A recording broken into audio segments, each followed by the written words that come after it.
Salam, Pensiyadan Nə Xəbər kanalına xoş gəlmisiniz. Xəbər keçmədən əvvəl kanala abunə olub bildirimləri açmağı unutmayın. Bildirimləri açın ki, yeni xəbər gələndə ilk siz xəbərdar olasınız.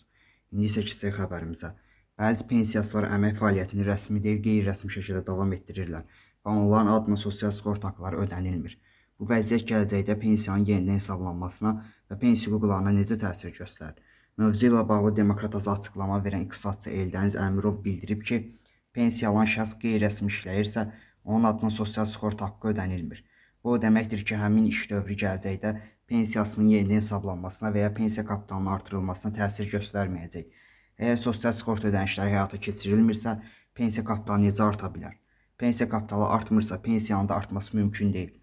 Amma məsələyə fərqli prizmadan baxsaq, maraqlı bir məqam ortaya çıxır. Əgər qeyri-rəsmi işləməklə əldə olunan əlavə gəlir ödənilməli olan sosial sığorta haqqlarından yüksəkdirsə, bəzi şəxslər qısa müddətli maliyyə baxımından bunu daha sərfəli hesab edə bilərlər. Onun sözlərinə görə bəzi insanlar düşünürlər ki, qeyri-rəsmi işlədikləri halda sosial sığorta haqqı ödəmədən həmin vəsaiti özlərində saxlamaları onlar üçün daha sərfəlidir. Ancaq nəzərə almaq lazımdır ki, sosial sığorta haqqını təkcə işçi deyil, işə götürən də ödəyir.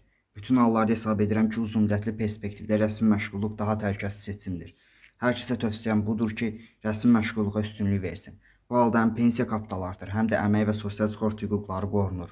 İnsan gələcəkdə pensiyasını alıb almayacağını və ya ömrünün buna yetib yetməyəcəyini əvvəlcədən bilməsə də fakt budur ki, rəsmi məşğulluq onun həm sosial sığorta, həm də əmək hüquqlarının qorunmasını təmin edir, deyə Eldəniz Əmirov fikrini yekunlaşdırıb. Daha çox belə xəbərlərin gəlməsi üçün kanala abunə olub bildirimləri açmağı unutmayın.